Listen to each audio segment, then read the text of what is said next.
I would like to thank everyone for taking the time to join us today. We are very lucky to have Professor Jacobs to share his insights on the topic of the social element in life, education, and doing a doctorate. But before we begin, I would like to invite Associate Professor Dr. Adelina Asmawi, the head of the Department of Language and Literacy Education, to say a few words. The floor, or should I say, the screen is yours, Professor. Thank you very much, Safura. Thanks everybody for being here. Thanks, George, for agreeing to do this. And thanks to the PhD Society and the Dr. Fatiha for agreeing to organize this. And I think you learned so much from Prof. George, like so much. He's very experienced and he's got lots of connections with internationally, yeah, with other universities. And he knows he's been with students, both teachers, students, lecturers, academics, staff, from all over. So enjoy your session with him. All the best. Have fun, George. Thanks, Sakura. Thank you, Adelina. Thank you, Professor Adelina. We will begin the webinar with Professor Jacobs' presentation momentarily, but first, a few important notes. Please ensure that your microphone remains on mute throughout the whole presentation to avoid disruption. Please note that the Q&A session will be opened at the end of the presentation. You can either use the raise hand button at the bottom of the screen, or you can also post your questions in the chat box. So feel free to drop questions or comments on the topic or share your struggles or experiences. Also, don't worry about making notes since this webinar is being recorded as we speak. Now, allow me to introduce you to our speaker. Professor Dr. George Jacobs has decades of experience in the education field, from teaching numerous courses and providing consultancy at different universities and schools in Asia and America. He has extensive publications of books, book chapters, articles, reviews, etc., on topics such as cooperative learning, educational psychology, second language learning and teaching, learner autonomy, environmental education, curriculum and material design, humane education, and countless more. And when I say countless more, his list runs over 50 pages. He also volunteers with professional organizations and civic groups. Not to mention, he has been the reviewer for multiple journals for many years. In short, he is like an Avenger, like in the Marvel universe, like the Hulk and Iron Man, avenging and giving voices to all students and educators around the world to ensure that we keep fighting the good fight to improve teaching and learning. Actually, he's better than the Avengers. He also cares about the planet, all living creatures, and the environment. Now, without further ado, the screen is yours, Professor. Thank you very much for the very exciting introduction, Safura. I've never had such a great introduction before. Yeah, I think I like to be better than the Avengers because I want to make the bad guys into good guys. I don't want to defeat them. I want to make them my friends. Yeah. Okay, so let's see if I can share screen. Yes, everyone can see my screen. Okay, yes, so there's some important information on the first slide. And it's got my website, georgejacobs.net. So a lot of the things that I've written are there for free download.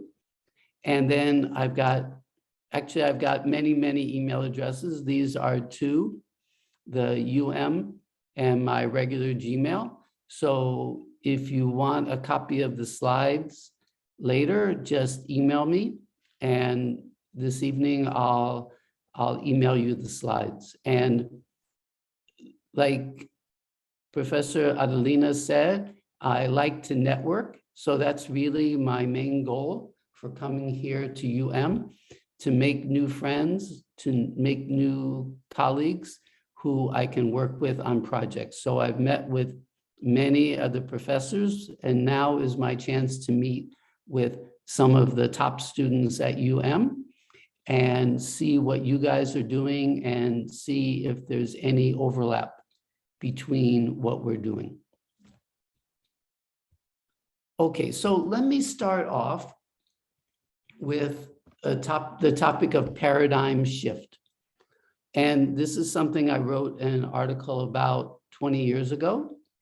And when I was reading in preparation to write that article with a colleague of mine named Tom Farrell. Tom Farrell is famous for reflection, teacher reflection. But anyway, wow, when I saw that concept, it was so interesting. It's so interesting how the way that we think about society, about science, how that changes, and then the impact of the change in our thinking. So paradigm shifts occur in all aspects of society, all aspects of science, including behavioral science, cognitive science, like the things that we do in education. And usually they occur after years of discontent with the previously dominant paradigm. For example, qualitative research, and I've seen a couple of your studies, and I see that you have some qualitative, some of you use mixed methods, some use quantitative. Before, it was all quantitative, but then people saw the limitations of quantitative, and that's where the paradigm started to shift. And a lot of people emphasize qualitative or mixed methods. Here's some other examples of paradigm shifts. You know, until about 400 years ago, a lot of people thought that the sun goes around the earth, which makes a lot of sense because you see the sun in different places, but you don't see the earth. We don't feel the earth moving. But Galileo and other people did the science and they saw it just doesn't make sense for the sun to go around the earth. Or let's take cars or other products, computers, laptops. Things used to be made one at a time. One or two craftspeople working in a shop would make a car. But then, about 80, 100 years ago, along comes the assembly line. And now most things are made on assembly lines. A long time ago, I worked on an assembly line making washing machines. All I did was plug in a few wires, and everyone else along the line was also doing very small things. In terms of education, it used to be that information came from people. So if you wanted to know something, you had to go to a lecture by the famous person in that field. And you would sit there and you would listen to that person, and that's how you learn. But then they invented the printing press, and we got information from books, and you had to have the textbook. So when I was a university student, I had to go to the bookstore and buy all these textbooks and carry them around with me. And it was very heavy. But now we get our information from the internet. Unfortunately, we still have so many lectures. So the way that we do education doesn't really reflect these changes because we still have teacher-centered learning. The paradigm shift is towards student-centered learning, and everyone will tell you they're a student-centered lecturer, a student-centered teacher. But when you ask their students, how does this lecturer teach? It's lecture, lecture, lecture. They don't call them lectures for nothing. So sometimes we have a paradigm shift, but it hasn't really shifted in reality.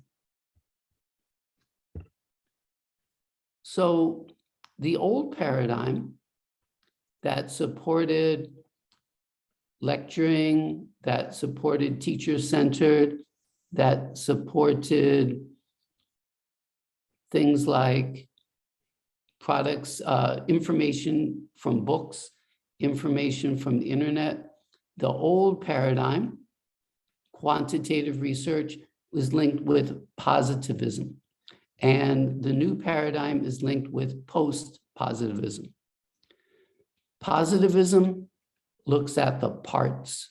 So you go and you study biology, you study engineering, you study architecture, you study language. Each class is separate. But now we look at the whole. For example, I met a lecturer yesterday in Professor Adelina's department. So she's doing a cross-disciplinary study with people from many different faculties, all trying to understand the situation of the Rohingya here in Malaysia and what can be done. So we look at cross-cultural things. We look at cross-disciplinary, integrated learning.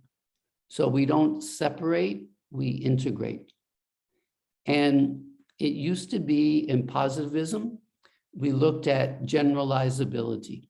One size fits all. Everything is the same. In behavioral psychology, the same learning works for young children, works for adults, works for rats, works for humans. But now we look at contextualization. Everyone is different. Every student learns differently. And what works in one classroom isn't going to work in another classroom.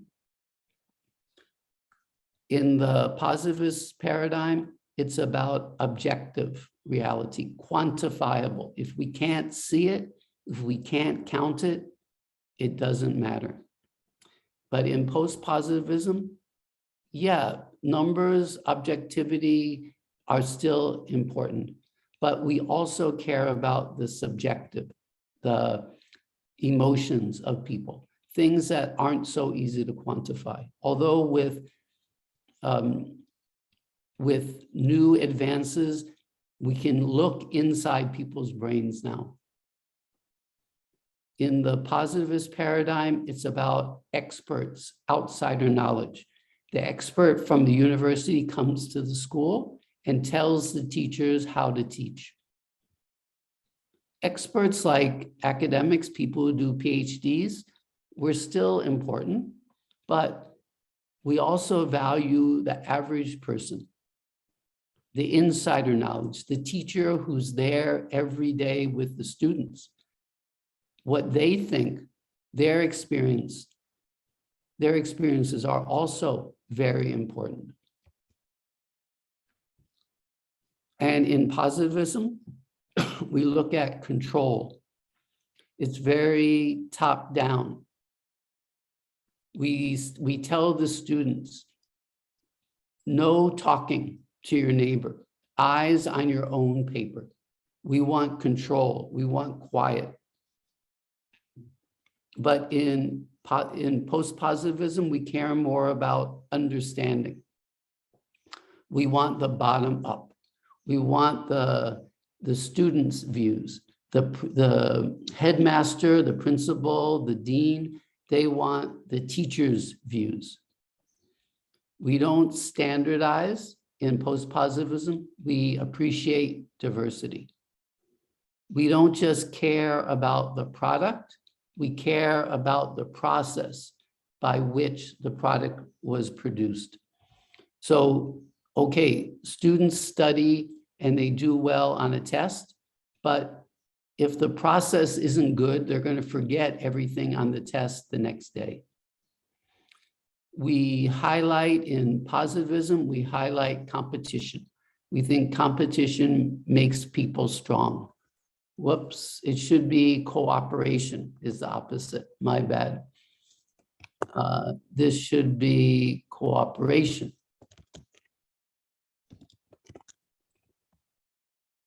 And we look at not just the individual, but we look at the social element. And that's what I'm going to be talking about a lot today.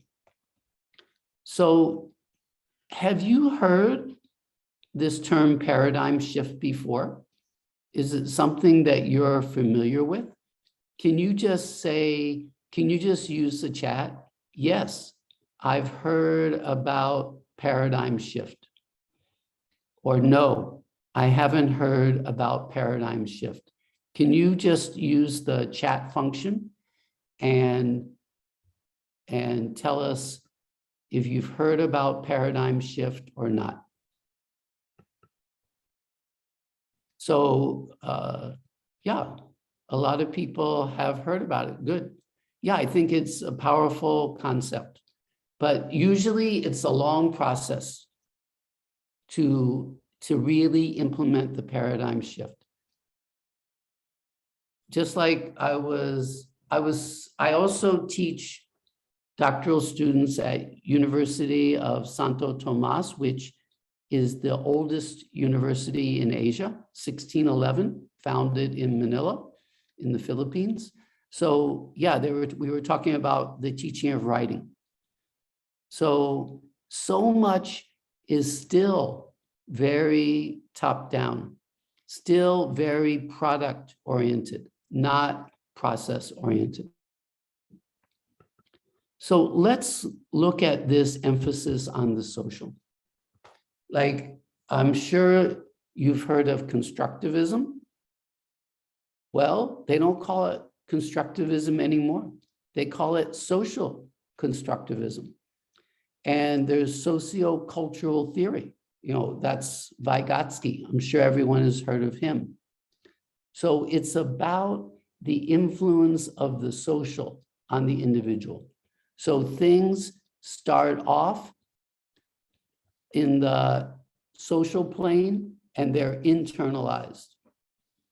Or neuropsychology. Now they call it social neuropsychology because of the emphasis on the role of others. And not just that others have a role, but we need others. We human beings are social animals. So we recognize that in the classroom, and we don't tell the students, eyes on your own paper, no talking to other students. Instead, we say collaboration is mandatory. Like, I was reading the dissertation of one of your fellow doctoral students, and he was talking about PBL, problem-based learning. And he's also talking about PBLL, problem-based language learning. And problem-based learning is almost always done in groups. So collaboration is mandatory now. So you can see how we shifted. And it used to be that most articles, most books were single authored, or maybe two authors. But now we've got this concept of hyper authorship. And I couldn't believe it when I heard about it. But sometimes in the physical sciences, there can be 1,000 authors to a paper. Yeah, you don't have to believe me, just Google hyper authorship, but 100 is quite common. I think in our field, not so much, but when I write things, I feel kind of defeated if I end up being the only author. So I almost always have co-authors or co-editors. Like right now, I'm just, Professor Adelina and I are just in the early stages of editing a book. So we have another friend in Singapore, Dr. Willie Renagia, who you might have heard of, because he's spoken in a webinar sponsored by So there's 3 of us. And Dr. Willie and I and Dr. Chow Meng Huat, who's in the Faculty of Languages and Linguistics here at plus someone from Indonesia, we are co-editing a special issue of a journal. So yeah, I always try to find people to work with. And that, like I said, that's my main reason for coming to Other than the fact that my wife grew up in Malaysia and She's always very happy for an excuse to visit, especially after all the MCO.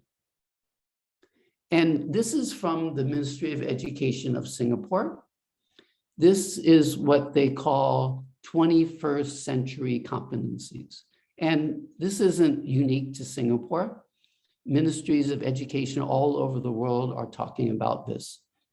So if you look at this, so many parts are related to social. Like if you look at the white, the outer ring, the white, we've got concerned citizen. Okay, so we care about the society we live in. We care about others. Or in the lower right corner, active contributor. So we aren't sleeping partners. When we work with others, we contribute actively. We do our fair share. Or if you look in the orange ring, near the top, about 1 o'clock, civic literacy.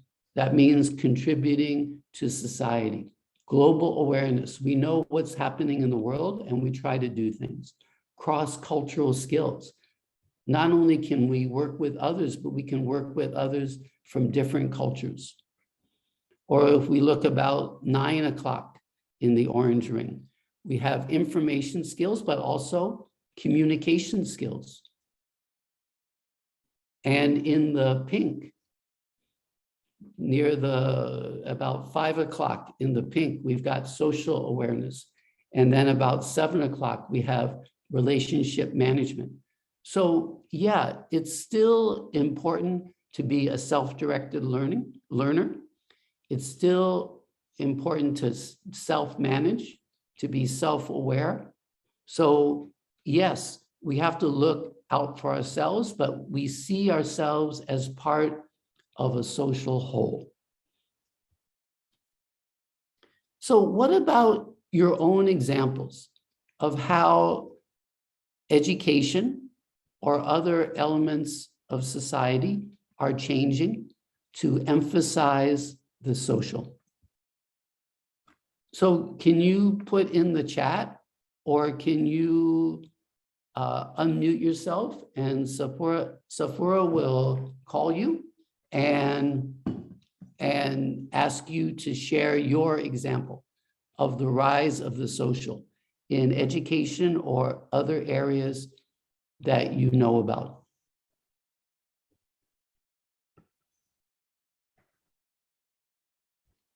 So feel free to use the chat, or you can raise your hand and then you can unmute yourself.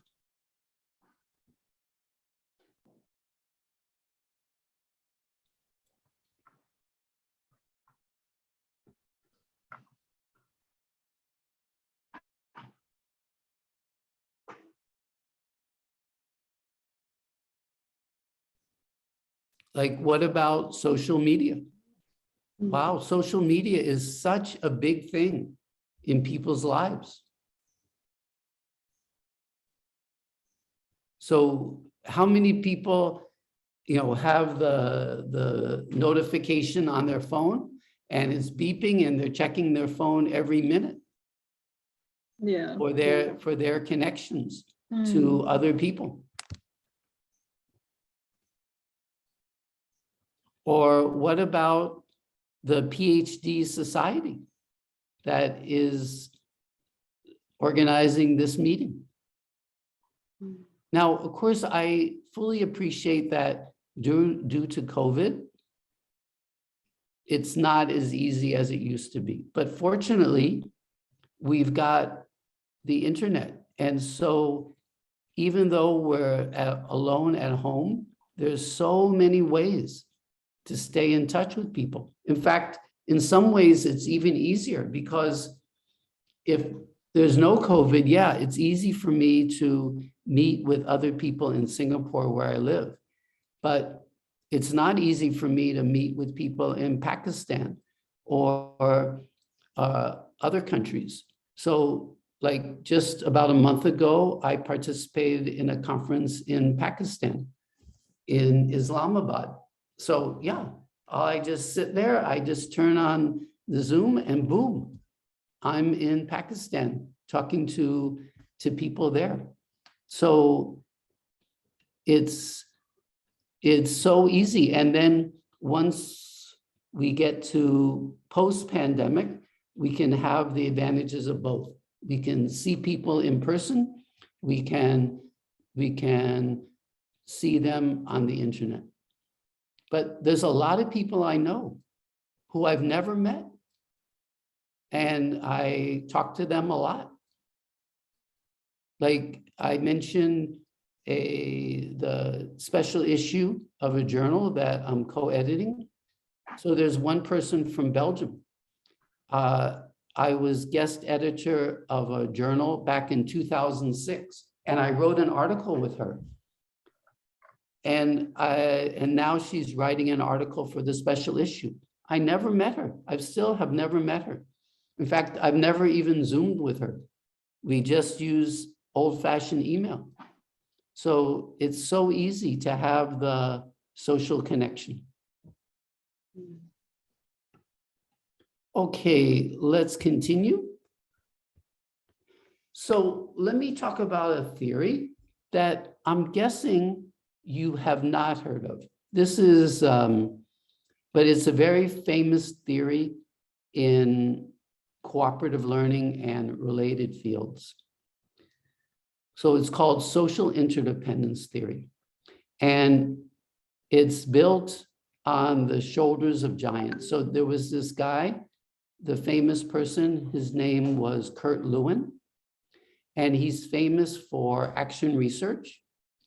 He's famous for one of my favorite sayings, nothing is as practical as a good theory, which basically means that a lot of people think theory, you know, they say, oh, that's just theory, that theory isn't practical, that theoretical and practical are antonyms. But actually, if we have a good theory, it can suggest so many practical applications. And that's what social interdependence theory has done. So he was a key person in founding social psychology. And he did it because he wanted to focus on practical. He wanted to focus on real world issues and the need to understand and change human behavior. So he grew up in Germany, and he was actually a soldier in the First World War. But then when the Nazis came to power in Germany, he left. And after that, a lot of his work was, how can we stop? How can we prevent the rise of Nazism? Why is it that people kill each other, that people hate each other? How can people live together happily? So that's where his theory is. And I'm going to explain some more about his theory and how we can get people to live together harmoniously to help each other. How can we set up groups, both small groups in classrooms and large groups in the wider society that work together well? So people like Deutsch and especially David and Roger Johnson took the concept from Lewin's theories, and they talked about interdependence. And interdependence means people's feelings, okay? Please remember that word feelings. It's subjective. People's feelings about the correlation of their own outcomes with those of others. Okay, and there are three possible feelings about the correlations of our outcomes with the outcomes of others. Okay, and the reference here is a book that I wrote about cooperative learning, and it goes into much greater detail. This book hasn't been published yet. It's going to be published in November. So I wrote this with 2 lecturers from Indonesia. If you email me, I'm happy to send you a soft copy, but it doesn't look nice because it hasn't been formatted yet. Okay, so 3 types of interdependence. Positive interdependence, that's the one that we hope for. And that's where we feel that our outcomes are positively correlated with those of others. Negative interdependence, that's where we feel our outcomes are negatively correlated. In other words, what's good for you is bad for me. What's good for me is bad for you. If you sink, I swim. If you swim, I sink. And then the third possibility is no interdependence. We feel as though our outcomes are uncorrelated. So let me give you some examples. So let's say that Sephora and I are playing badminton and we're playing doubles and we're on the same team. So let's say Sephora helps me improve my backhand. So I can hit backhand better. That's good for me and it's good for her. Because now when the other team hits to my backhand, I can return it better. Okay, so that's positive interdependence. But we also can have negative interdependence. Let's say now, Sephora and I are playing singles. She's on one side of the net, I'm on the other side. Okay, I improve my backhand. That's good for me, but bad for her. Or I twist my ankle. Now I can't run as well. I can't jump as well. So that's bad for me, but good for her. We feel as though our outcomes are negatively correlated. And then we have the possibility of no interdependence.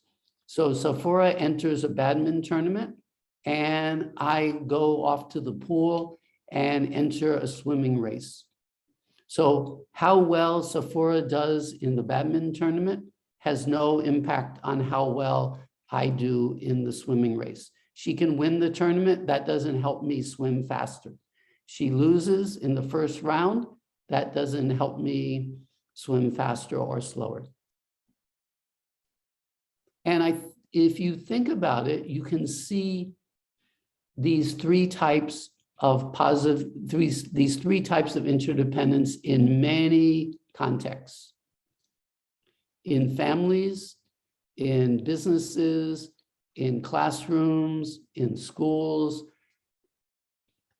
interdependence among teachers, among students, among colleagues, in an office, among people in sports, music, every aspect of life, we can see these 3 types of interdependence. So any questions about these? And can people give their own examples? An example of positive interdependence, an example of negative, or an example of no interdependence? Excuse me, doctor. Sure. Is it any interdependence between a community and with the environment? For example, I'm doing research on sustainable diet. So, and how we change our diet to a sustainable and the impact to, for example, the environment to reduce the climate change for the environment. Can be so what do you think? Interdependence between? Yeah, what do you think is the, let's say, what's the relationship? Is it positive, positive correlated, is it? Yeah, I mean, let's say, for example, the relationship between humans and chickens. All right. Is it positive interdependence, negative interdependence, or no interdependence? Positive. Okay, why is it positive? Why is it what's good for us? We gain Is- nutrients, sustenance, we get food from the chickens. And at the same time, if we give them food for them to grow. So it's like so I see it as a positive interdependence. Okay, that's one way to look at it. You could, and because remember, it's a feeling, it's subjective.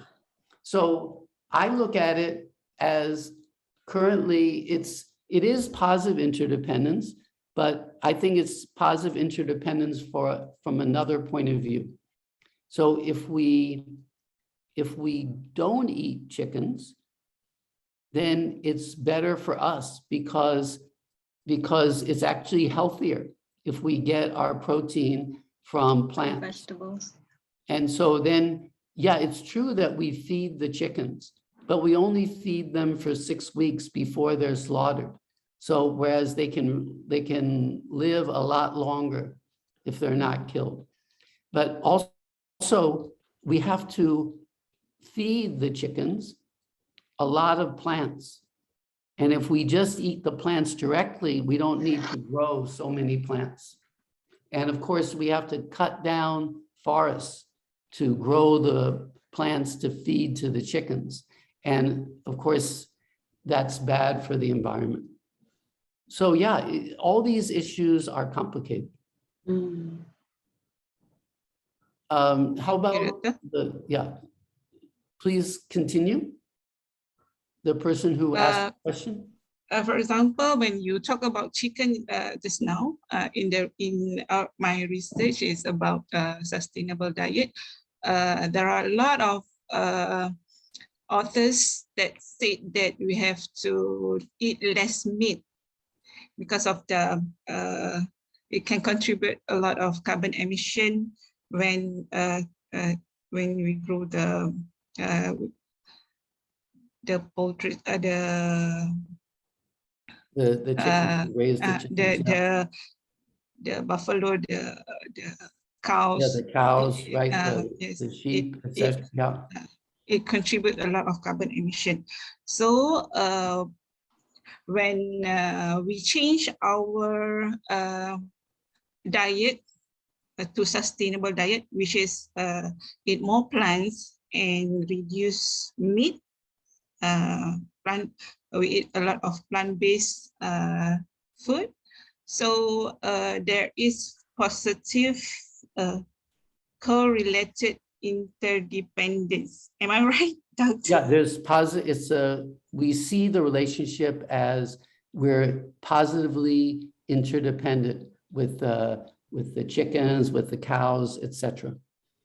Yeah, Okay, and with the trees too. Yeah. Yeah, so, believe me, I'm a big fan of sustainable diets. I'm a vegan. I'm 100% plant-based. So, so I definitely want to be your buddy. So please, okay, thank you very much, email me so we can stay in touch about this. All right. Thank you very much. Okay, thank you. So that's a good example of positive interdependence. How about other people?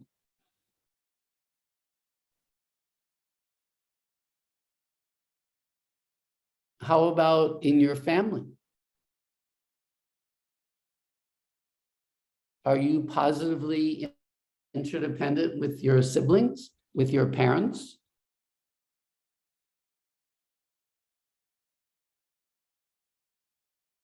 I mean, let's say you have a sibling who is kind of, shall we say, not very successful in life, okay? And can't find a job, can't keep a job, has mental health issues. Is that good for you or bad for you? It's bad, right? So you want to help your sibling. So your sibling goes up, your sibling is able to overcome their mental health issues. Your sibling is able to find a job that they're good at, that they like. So now you don't have to worry, you don't have to go and talk for an hour to calm your sibling down over the phone. You don't have to buy Prozac for your sibling. You don't have to send your sibling money every month so that they have enough to eat. So yeah, when your sibling goes down, that's bad for you. When your sibling goes up, that's good for you. So that's an example of positive interdependence. But let me show you how it's complicated too. Okay, remember how Sephora and I were playing badminton? Okay, so now we're playing singles. So it seems like it's negative interdependence, right? I twist my ankle, Sephora is happy because now she has a better chance to win. But Sephora, do you play badminton? Have you ever played? No. Oh, okay. I'm Well, horrible at physical activities. Oh, okay. Okay. Well, okay. Let's say that all of a sudden something happens and she gets very good at physical activities. Yeah. So some kind of Marvel magic happens. Okay. So she's a superhero with a badminton racket. Okay. And yeah. So now I twist my ankle and I can't play. So it's very boring for Sephora because she's got no one to play with. Or I can play, but I'm not very good. And so now she beats me so badly. It's no challenge. So it seems like she should be happy, but actually she's sad. So let's say I get better. My ankle recovers. I take some lessons. My serve is very good. My smash is very good. And now I start to beat her. So is she happy or sad? Maybe she's happy because now she has a challenge. Now she has to practice hard. She has to get better in order to beat me. So I'm trying to show you that it's not all that simple. It's just like the example about the chicken. Okay, we stop eating chickens, but maybe our favorite dish is nasi ayam. So we can't eat our favorite dish. Or, in Singapore, the #1 most popular dish is chicken rice. What are we going to do? So it's happy for the chickens, but it's sad for us. Of course, as you probably know, there's an answer for that because now there's plant-based chicken. So we can still enjoy our nasi ayam, but the chickens and us can be happy and the environment can be happy too.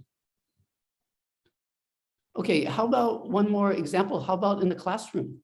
How about a classroom example of positive interdependence or negative interdependence or no interdependence?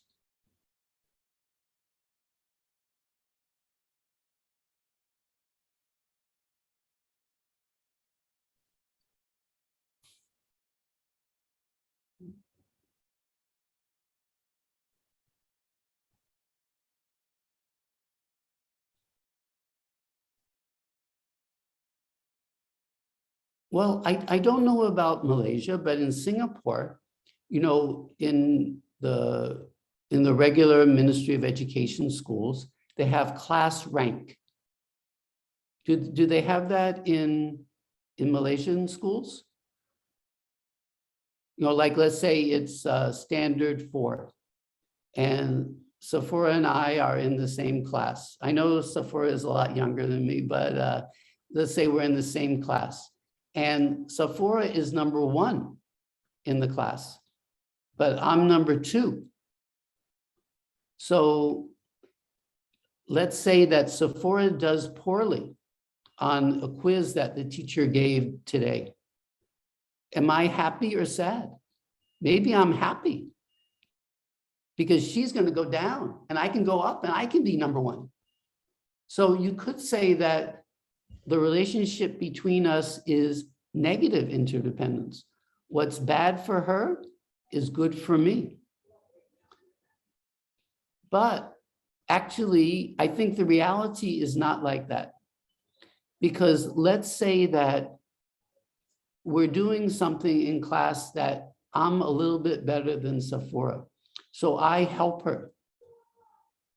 And you might seem, oh, I'm stupid to help her because if she does better, she's going to stay at number one and I'm going to stay at number two. But actually, by helping her, I can learn more. Those who teach learn twice. So I help myself when I help her. And that's really what cooperative learning is about. And I see that we've got a lot of comments in the chat. So let's have a quick look at some of them. Okay. Yeah, somebody talks about their family and says sometimes it's positive and sometimes it's negative. That's true. Yeah, sometimes I feel like I'm competing against my siblings.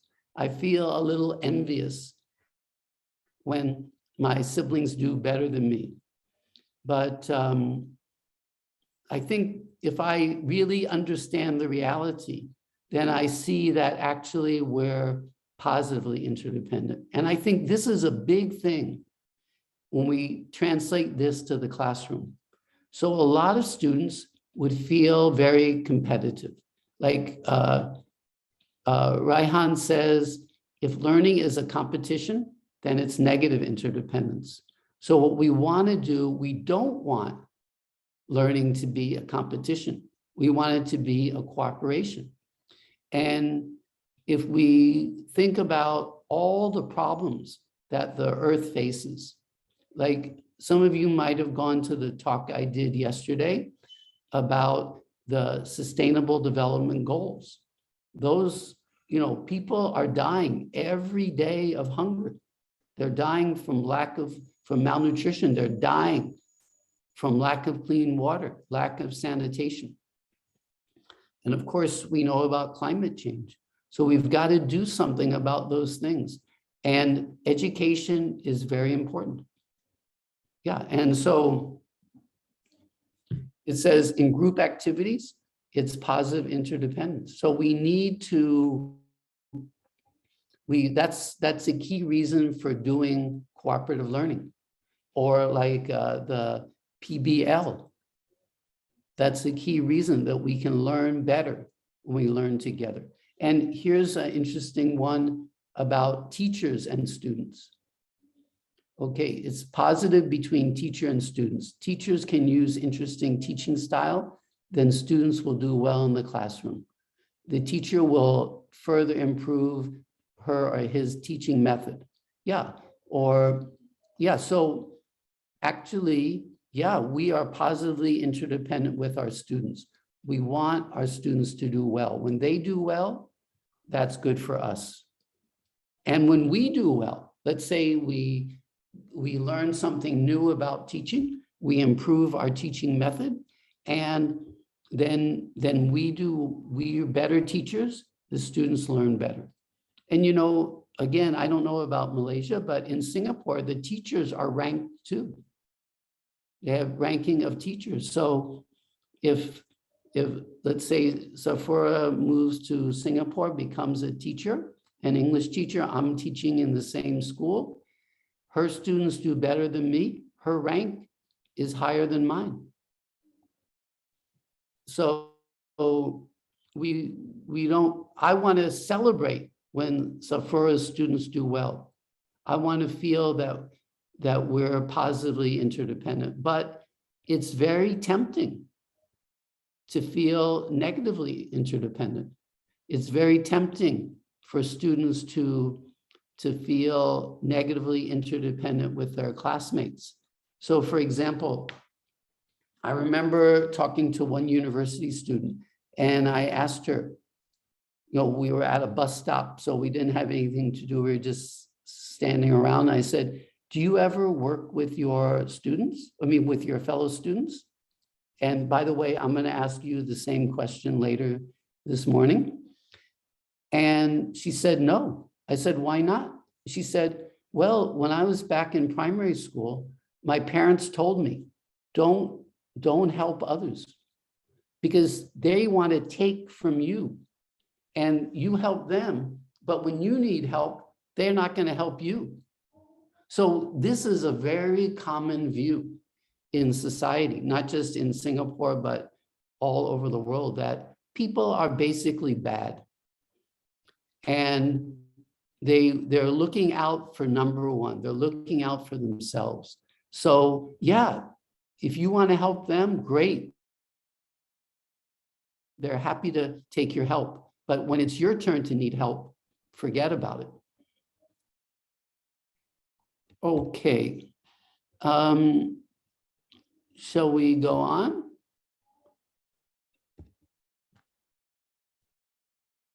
Okay, now here are 5 ways to promote a feeling of positive interdependence. And this is from David and Roger Johnson, 2 brothers who I mentioned earlier. And they've got a website at the University of Minnesota. And these people have written thousands of books and articles, and I'm not exaggerating, about cooperative learning. So yeah, if you just go to Cooperative Learning Institute, Google that, you can get to their website. Okay, so let me just briefly explain these 5 types of positive interdependence. There's goal. So we all have a common goal. So let's say that your parents, your mother's 80th birthday is coming up and you want to have a party to celebrate. So you and your siblings get together, and maybe your siblings' children too, or your aunts and uncles, depending on how old you are, depending on your family, you all get together. You have a common goal. Everyone works toward that goal. And the goal is to make your mother happy and to have a party that everyone enjoys. So you all recognize that goal and you all do what you can. So let's say your brother is very good at making cakes. So he's going to make a cake, and your sister is very good at decorating. So she's going to be in charge of decorating your parents' home. Okay, then another one that's very commonly used in education is resource positive interdependence. One of the most famous cooperative learning techniques is called Jigsaw. And if you go to jigsaw.org, you can read about it. And the founder of this, he founded it way back in the 1970s. He's still around, still writing. You can visit his website, Elliot Aronson. And the history of Jigsaw is very interesting. So he was a professor, and he and his colleagues were asked to go to Austin, Texas, back in the 1970s, when they had just integrated the schools. So in other words, there's a lot of not very nice history to the United States. That's a country where I was born. I'm a Singaporean now, but I grew up in the US. So, there were segregated schools. The Black children went to one set of schools, the white children went to another set of schools. But then there was a law and they had to integrate the schools. So the Black children and the white children were together in the same school. However, they weren't really integrated because, yeah, they were in the same classes, but on the playground, in the school canteen, the Black children sat or played with the Black children, other Black children, the white children, the same. So Jigsaw was developed to try to build a feeling of positive interdependence among the children. so they could have that harmony, just like what Kurt Lewin was going for. So resource interdependence is about, I've got resources. Resources could be information. It could be tools like marker, different color markers, scissors, other kinds of resources, materials. But commonly, Jigsaw is about information. So I've got information about the history of Korea. Sephora's got information about the geography. Someone else has got information about the economy of Korea. Someone else has got information about the different religions in Korea. So in the end, we have to take a quiz about all four aspects. So I have to teach my part about the history of Korea.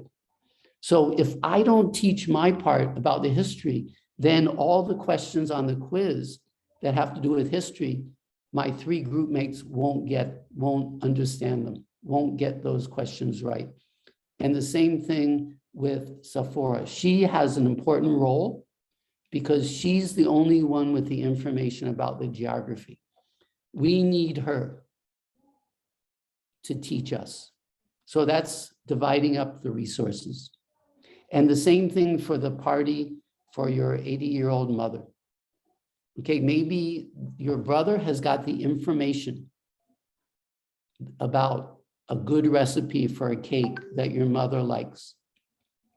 And then your sister has got the resources. She's got the balloons and she's got the other party decorations. So we need her to do that, to use her resources. And we need the brother to use his resources. Okay, then we have identity. So just yesterday, I was talking to one of the staff at UM, and I said, wow, your shirt is so nice. He had a UM Faculty of Education shirt. And so it's got the logo of the Faculty of Education, which is really nice. I'm sure you've seen it with the books on it. And yeah, and so they got the color. Last year's color was black. This year's color is blue. And you see sports teams, they've got songs. And I wouldn't be surprised if UM has a song or they have a motto. So many, in other words, the idea is to build up a common identity. Countries have flags, have national anthems. So if we have this identity, it reinforces this feeling of positive interdependence. All for one, one for all. Then another way to do that, another way to encourage this feeling is to have different roles. So in a group in the classroom, we can have one person is the facilitator. They try to organize the group to make sure everyone gets a chance to participate, to help, to encourage, to remind people, okay, you're supposed to do this by such and such date. We can have a timekeeper. We only have this much time, so we need to make sure that we stick to the time. The timekeeper can help us with that. We can have a praiser who praises people for doing their job. We can have a questioner who gets us to think more deeply by asking questions like, why? You said this, but why is that true? Or maybe by disagreeing. Then we have outside enemy, which doesn't sound very positive, but it's just like I was saying before about the United Nations Sustainable Development Goals. So hunger is a big enemy. Poverty is a big enemy. Climate change is a big enemy. So the point is that enemies don't have to be people. So if we recognize the enemy and see that we all need to work together to defeat our enemy. And in the Faculty of Education, Ignorance is an enemy. Lack of thinking skills is a big enemy. And just to give an example of cooperation on a large scale, let's take a candy bar, something as simple as a candy bar. National Geographic had an education program back in 1987. I was a teacher back then. I saw it. I said, wow, I didn't realize that there's so much cooperation to make just one candy bar. We got chocolate from Africa. We got coconut from Asia and Pacific. We've got the packaging paper and the milk for the milk chocolate from Canada and the US. Then, of course, we've got all the people who are growing the chocolate, growing the coconut, growing the trees, harvesting, transporting it, processing the raw materials into a candy bar. Then we've got the accountants who work for the farms, who work for the chocolate company. We've got the insurance. Of course, the workers in Africa, in the coconut palm plantations probably don't have insurance, but some people do, who work at the food companies, who do the manufacturing, who do the advertising, who bring the bars to the stores. Then we have the people who work in the stores. We have the dentists who fix the teeth of those who eat too many candy bars. We have the nurses who attend to the health problems caused by eating candy bars and other junk food. We've got the staff of NGOs who campaign for the rights of the agricultural workers and the cows. So you see, just one simple candy bar. Wow, so much cooperation goes into that. And yeah, we want to emphasize successful group experiences. So, Sephora, can we do breakout rooms? I'm not sure. Maybe the committee can help me, Leah. Can we do it? So please think, while Sephora is checking that out, think to yourself about a successful group experience. It doesn't have to be in school. It could be maybe like I was talking to somebody a week ago. Yeah, last weekend, I was doing a workshop for teachers in Indonesia, and one person was talking about how she's a singer in a band. And so that kind of successful group experience. Or it could be you play on a sports team, or it could be in your family. It could be with your friends. You took a trip to Tioman, and that was the successful group experience. Or even better, with your fellow PhD students. So think about the experience, but also think about what made it successful. So think about, did you have a common goal? Did you share resources? Did you have different roles? Did you have an outside enemy? Hopefully the professor was not the outside enemy. But yeah, so is it going to work? Yes. Yes. Yes. Okay, so how about how many groups? how about we have groups of 3? 3 groups? No, groups of 3. 3 per group. 3 per group. 3 per groups, okay. Yeah, so that would be about what, 20 groups? How many people are there? 58. 58, yeah, so that would be about 20 groups.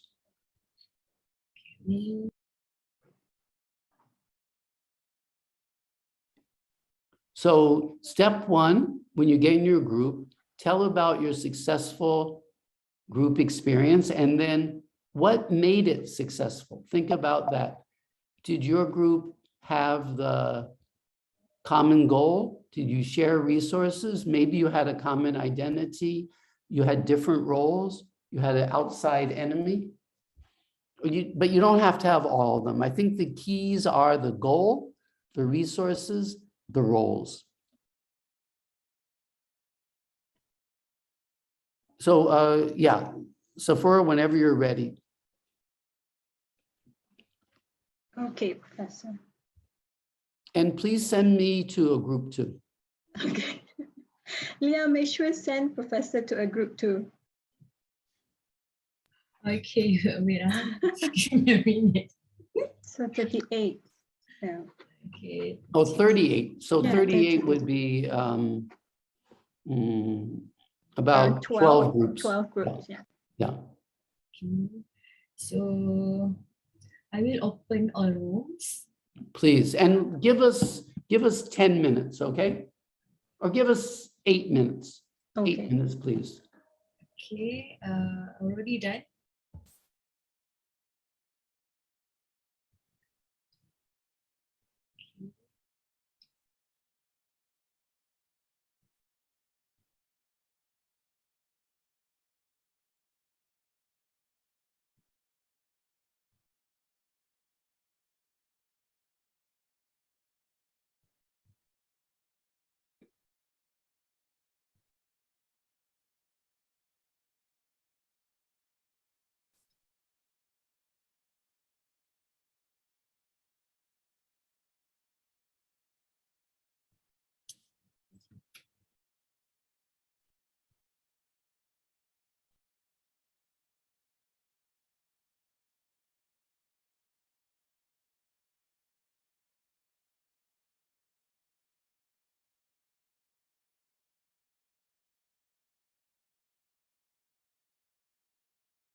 Okay, everybody is returning back.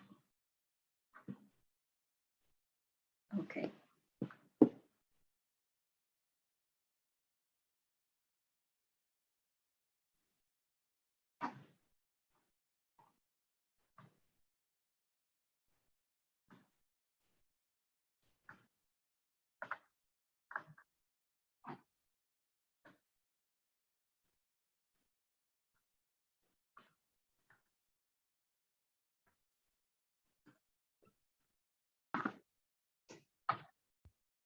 Okay, is everyone back?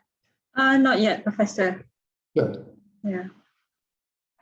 Almost there, 23. We have 38. We Right. should have 38.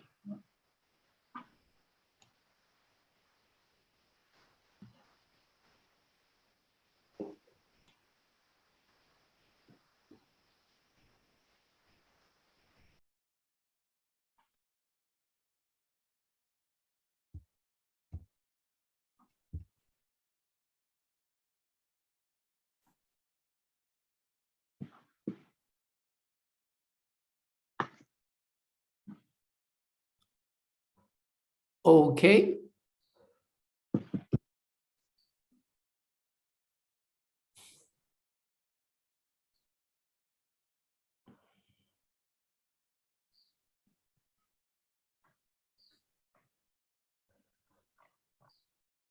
Okay, I think everyone should be back by now.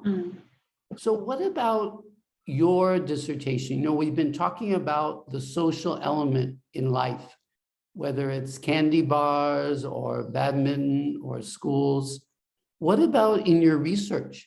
Remember, we talked about how we don't just talk about constructivism, we talk about social constructivism. We don't talk about neuropsychology, we talk about social neuropsychology. So what's the social element in your dissertation? Now, of course, we could have the very obvious kind, like where students interact with others, or the impact of family members, teachers, and it could be face-to-face or electronic. All that is social, or it could be even something less obvious, like the effect of culture. Like the example I gave you of the student who, when she was in primary school, her parents told her, don't work with others, work alone. That's part of culture. So if you look at the impact of culture on your research questions, that's looking at the social element. So would anyone like to use the chat or unmute themselves and share how you've got the social element in your doctoral research?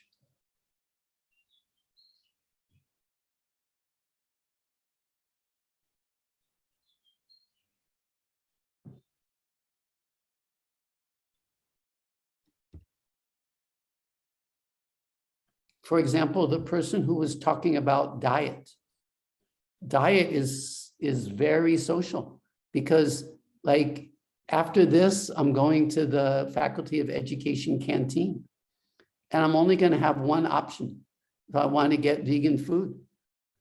But other people have many more options. Or of course, some people aren't going for lunch, and that's also a social thing. So, and we've got what people are used to eating. And like in some cultures, people like very spicy. But in other cultures, they don't like spicy, or they like very salty. I remember reading in China, there's 4 different areas. One area, they like salty. Another area, part of China, they like sweet. Another one, they like vinegar. Another one, they like spicy. So again, that's cultural. What about in your dissertation? What's the role of social?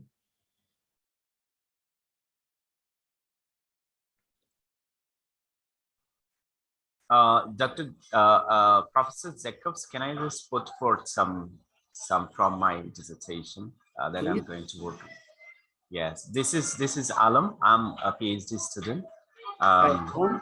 And yeah, I'm doing PhD under the supervision of Associate Professor Dr. Adelina. And I'm from Bangladesh. Yeah. Dr. Adelina seems very competent and very friendly. You're very fortunate. Thank you very much. Yeah, I feel like so. All right, so I'm actually investigating the English language teachers language training. I mean, when they take CELTA course, certificate in teaching English to the adults. So I'm just taking them as learners as well. When they go and get into training, language training course, they also assume the role of learners. So when they are practically into the course, they come with many social, I mean, this is absolutely and purely social gatherings, like they involve with the students in the real life classrooms. So there is a social exchanges, I mean, a huge possibility and senses of social exchanges. And they also have eventually to meet teacher trainers from different nationalities. Like CELTA typically brings a teacher from the Western context, and also there are local teachers as well. So there is a lot of chance and opportunities to have not only social and not only social aspects and social experiences from both from the students they teach, and both from the teacher trainers from different contexts. So local teacher trainers and the Western teacher trainers. So there is a kind of mingling of cultural aspects as well. Also, they also get involved in here.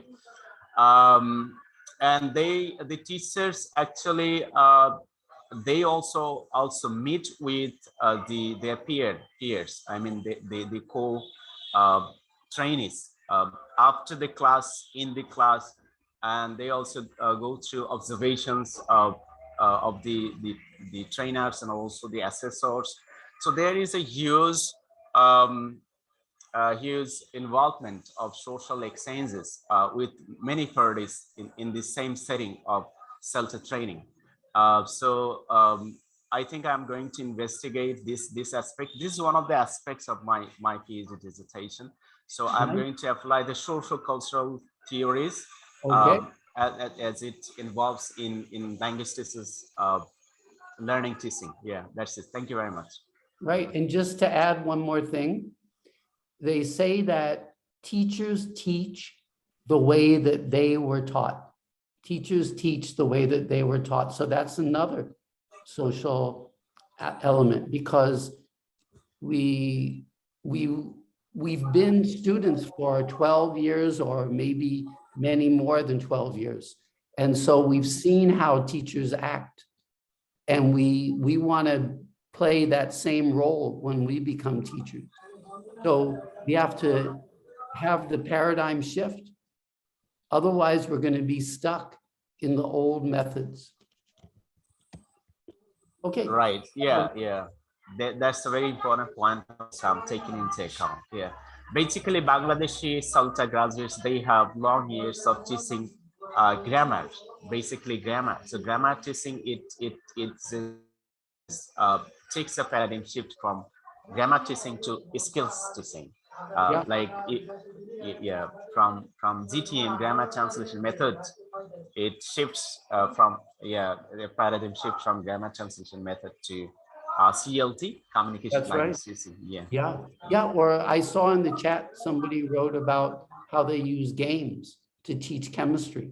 So before, people thought, oh, teaching is very serious, we shouldn't have any games, that's not serious. So so anyway, let me go on. And I'm glad that you guys have the social element. And here's really my number one topic: how you guys can cooperate with each other. So this morning I was talking to one of your colleagues and I asked her, do you cooperate very much with your fellow doctoral students? And she said, not so much because of the MCO. Well, personally, yeah, there's no question that the MCO makes cooperation more difficult, but it's still possible. And hopefully the MCO is ending soon. Like in Singapore, we still have to wear masks inside, but when we're outside, we don't need to wear masks. Although my observation is people are still wearing masks. But now we're so good at using Zoom and Padlet and Mentimeter and WhatsApp, WeChat, etc. So it's no excuse. MCO is no excuse not to cooperate. So let's just make a list. Let's make a list of how we can cooperate, or what are the advantages of cooperating among doctoral students. So let me start off.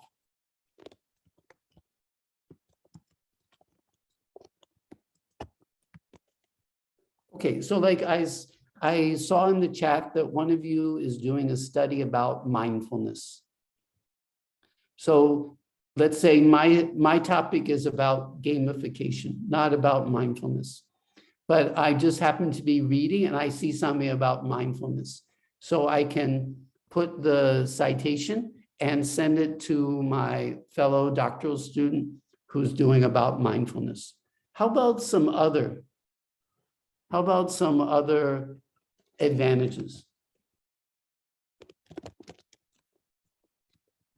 Please put them in the chat or just unmute yourself, and then I'll type them in here.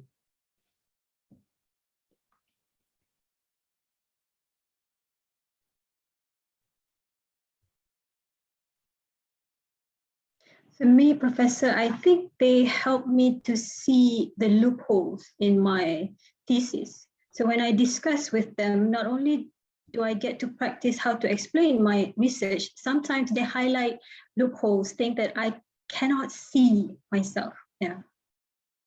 Yeah, absolutely. That's a really good one. We can, because sometimes we can't find the errors in our own writing. Like actually, I'm a very good proofreader, but I'm not a very good proofreader of my writing. I can proofread for others. But boy, I'm not good at proofreading for myself. Okay, how about, let's get at least 5. So Azi Harun said, sharing advanced or extra ideas beyond our own. Okay.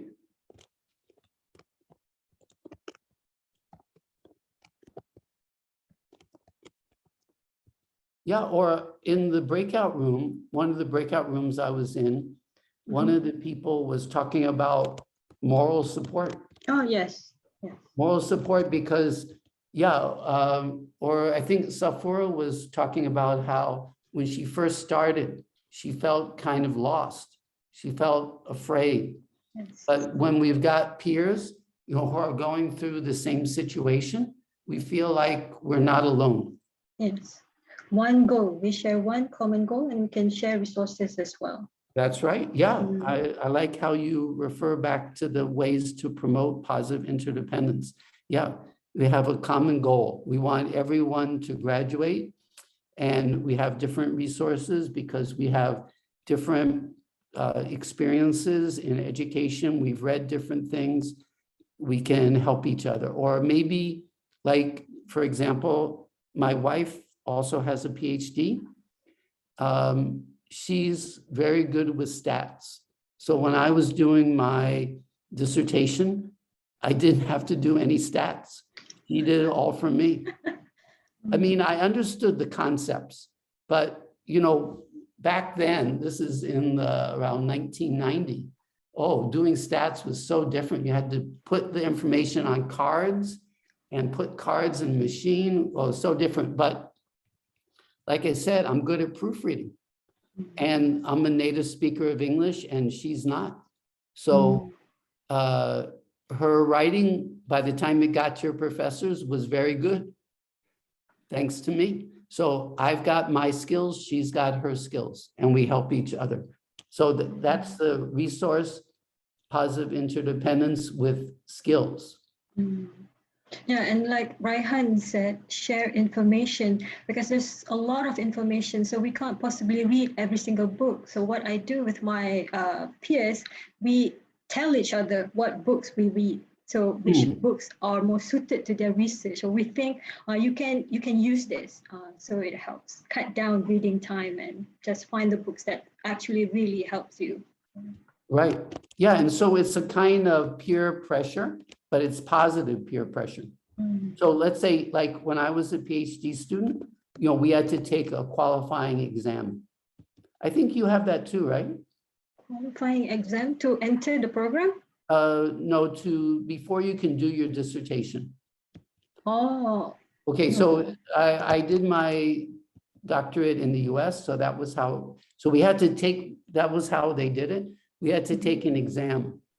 And so we formed a study group. There were 4 or 5 of us.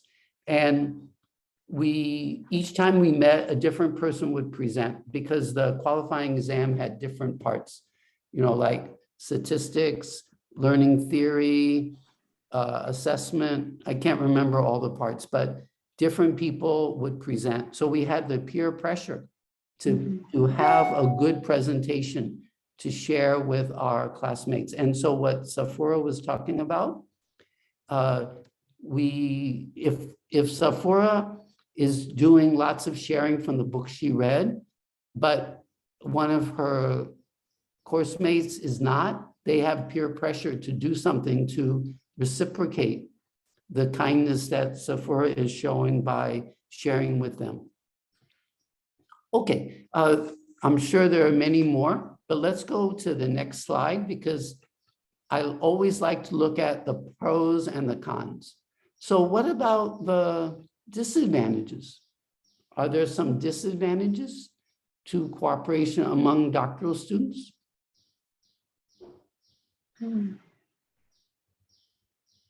I think it goes back to what you just said just now, Professor. If one of the members of the group do not contribute as much, so we might not, that's one that I can think of. Right, so it's called sleeping partners, or also known as freeloaders. So they don't contribute their fair share. You help them, but they don't help you. So yeah, unfortunately, that happens. In fact, I have a niece, she studies psychology at Nanyang Technological University in Singapore.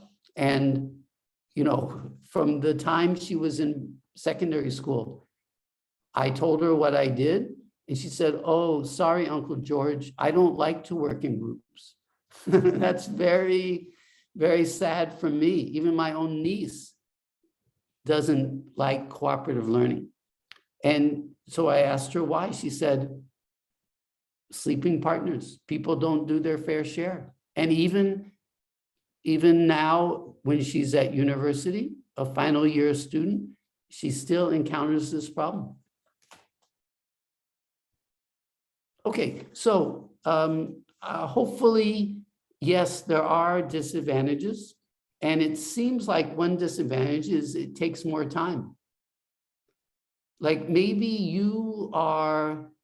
you're making more progress than your peers. So you have to spend time to help them.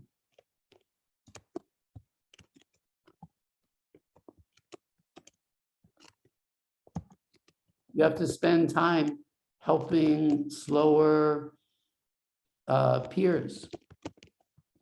But the hope is that by teaching others, like I said before, those who teach learn twice.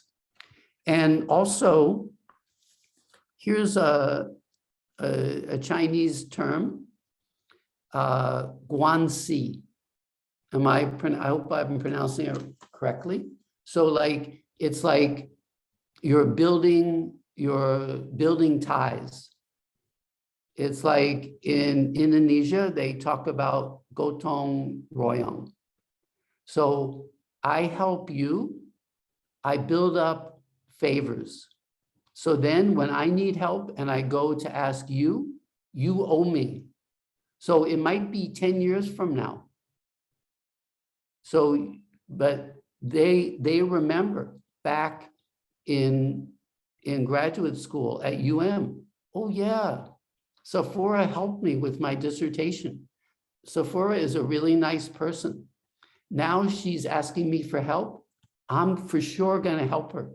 Whereas, oh yeah, I remember Sephora from She never helped me. I needed help. She was really good, but I wasn't good, but she never helped me. So now she wants my help. Sorry.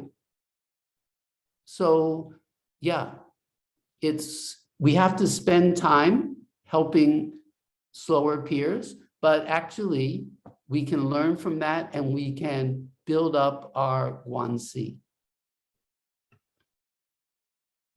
Okay, we're almost out of time, but I know we got a late start. So if people want to stay longer, this is not really on the topic, but this is a paper I want to write. I haven't started writing it yet, but I would like your ideas, because normally in Singapore, I don't teach doctoral students. I mostly teach people who are doing what in Singapore is called postgraduate diploma in education. So in other words, they already have a bachelor's degree, but they're just getting a diploma in education. Sometimes it's postgraduate diploma in education, other times it's postgraduate diploma in higher education. So what I'm teaching now, like I told you, at University Santo Tomas, and I'm having to adjust the way I teach. And so I'm interested in your thoughts on how to adjust. So since we're basically out of time, here are some references from what I mentioned. And I'll go back to the first slide. There's my email address. Actually, I prefer the Gmail. I check the Gmail more often than the but I'm going to try to check the more often now. And remember, if you want the slides, feel free to contact me. And if you want the soft copy of the final draft of this book about cooperative learning, I'm happy to send you that. And if you want to send me your thoughts on the differences between education of undergraduates and education of doctoral students. Like one kind of funny story that a friend of mine told me, he teaches undergraduates and he teaches graduate students. And he also teaches in-service teachers. In other words, people who've been teaching for a while already. And he said that when he teaches the undergraduates, the people who've never been teachers, they believe everything he tells them. And when he teaches the people who've been teachers for a while, they don't believe anything he tells them. So yeah, because the in-service teachers have lots of experience. They have their own ideas, whereas the undergraduates don't. Or like you saw how when I was talking about types of interdependence, I made it a little bit complicated. I didn't say there are 3 types. I said, yeah, there are 3 types, but sometimes they overlap. Just like when I injure my ankle and Sephora is beating me so easily. It seems like negative interdependence, but actually we have positive interdependence too, because when I play better, that pushes her to play better. Okay, anyway, Yeah. I think that's it for today. You've got my email address, especially my new friend into sustainable diet. I really want to hear more from you. So please contact me, and I'll leave the closing words to our excellent MC, Safura. Okay, so thank you very much, Professor, for the enlightening and inspiring presentation. Because we already have run out of time, and I think some of you have already asked questions during this session, so we're going to end the webinar straight away. So thank you very much, everyone. Once again, on behalf of the organizing committee, the Department of Language and Literacy Education, and the PhD Society, we would like to express our deepest gratitude to Professor Jacobs for sharing his valuable time and wisdom. So I think I learned a lot today, and not forgetting the audience. Thank you for your time as well and for your participation. But before we end today's webinar, I would like to humbly request that everyone open their cameras for a quick photo session with Professor Jacobs. So take a few seconds to grab a jacket or run a few fingers through your hair, fix your shirt, okay? Yeah, So, and I'm happy to stay for Q&A if people have time. If that's the case, then maybe we can take questions. But why don't we go ahead and get the photo over with, because some people might have to leave. Okay. Yeah. So open your camera. Okay, on the count of 3, 1. Oh, okay, let's wait. Okay, on the count of 3, 1, 2, 3. Okay, one more time. Informal, do some poses. I cannot do poses because my hand is on the button. Okay, 1, 2, 3. Okay, so that is all. Have a wonderful day. Stay safe. And to those who are fasting, happy fasting and selamat berpuasa. Thank you, everyone. So if you want to ask questions to Professor Jacobs, you can stay. Okay. Good. Those of you who have to leave because of prior commitments, because of your work, you may do so, but you can always email the professor if you have any questions and whatnot. And the webinar is also recorded, so I'm sure it will be available on the channel soon.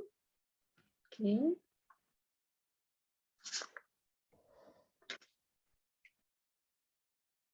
Okay, so I think, Professor, one of the participants, Saiful, posted in the chat box just now. He said that emphasis on tests or evaluation encourages competition. So I think he might want you to elaborate a little more on that. Yeah, I think it does encourage competition, but a lot of things depend on how we see it, our perspective, and we can change our perspective.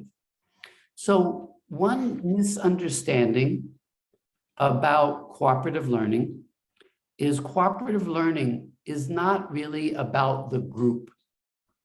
Cooperative learning is about the learning of each individual member of the group. Let's say, for example, we're in a group and we're doing a project. And let's say our group produces a wonderful project. We got beautiful visuals. We've got great analysis. We collected lots of data, lots of very useful data. We came up with a good conclusion. It was well written, everything.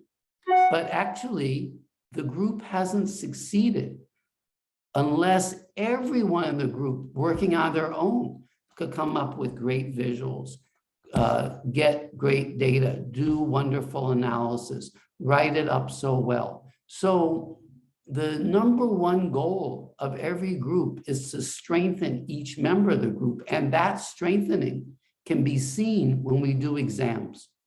So, when we talk about scaffolding, the scaffolding, of course, we have the teacher to scaffold. We have the materials to scaffold. But now when we use cooperative learning, we've got the peers to scaffold too. But of course, scaffolding is you give the support, but you gradually remove the support until people can stand alone. And then they stand alone and they do the exam. So yes, you're right. Lots of exams are norm referenced. So graded on a curve. So if Sephora does well, that pushes me down the curve. If Sephora does well, it pushes me up the curve. So should I root for Sephora? Well, yes, if I understand that by helping her, I help myself too. And if instead of using norm referenced, we use criterion referenced assessment, or maybe you haven't heard this term, ipsative. I'm going to put it in the chat. Let's see, I have to get to everyone. So ipsative assessment means, instead of being compared to others, like in norm reference, or instead of being compared to a criterion or various criteria, as in criterion reference, I'm only compared to myself. So the first time I was tested, I got 65. Then the second time, maybe I went up. I only went up to 66, but I did better. So that's another way to have assessment that doesn't promote competition. Thank you for the question, because that's a very important question. And we really need to think about that. Okay, this is something from my observation, Professor. I've attended several writing workshops, and I know that it's part of the process, but most speakers would say would highlight that rejection is normal. It's normal, but I think we buy a car not because we know that we might get into an accident. We buy a car because of the drive, the satisfaction, the joy of driving. So I think maybe by highlighting the joy of achieving something could put less emphasis on evaluation.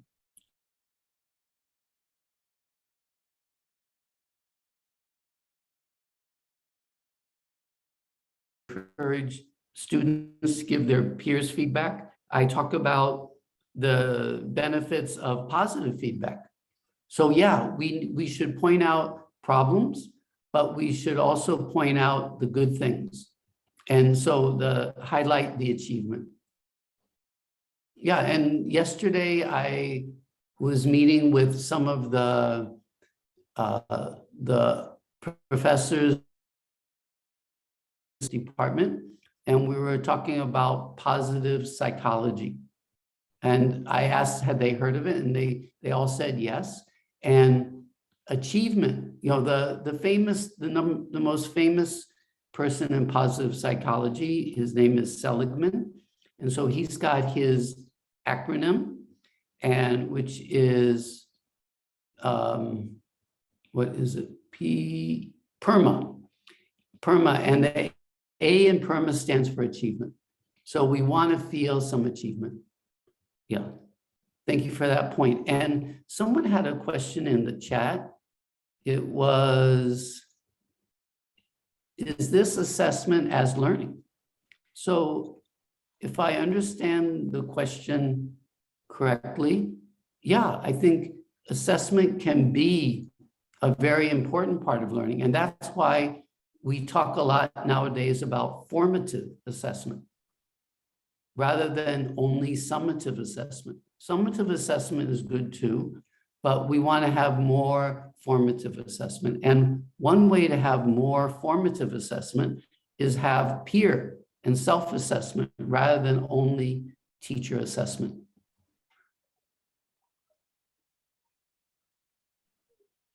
Okay.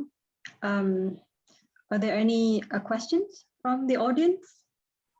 You can directly ask Professor, or you can type it in the chat box.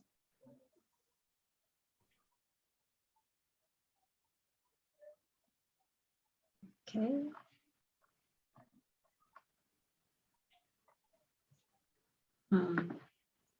Okay, so I'm sure if you have any other questions, any other things you would like to discuss with, you can always contact Professor directly. So I guess this is the end. Professor, thank you so much for your time. It has been a pleasure. Thank you so much. I learned a lot from you and I get to talk to you directly, which is wow. Right. Yeah. In case you don't know, the highlight of my week is coming up tomorrow at 2:30 p.m. when Zafura is doing a seminar. So if you might want to attend that. The topic of her dissertation is multiple case study on second language writing anxiety in postgraduate dissertation writing. So I think that's very relevant to all of you. So I'm sure we can all learn something from Zafura tomorrow. I'll try my best. Okay. Okay, thank you, Professor. Thank you, everyone, for your time. Bye-bye. Bye-bye.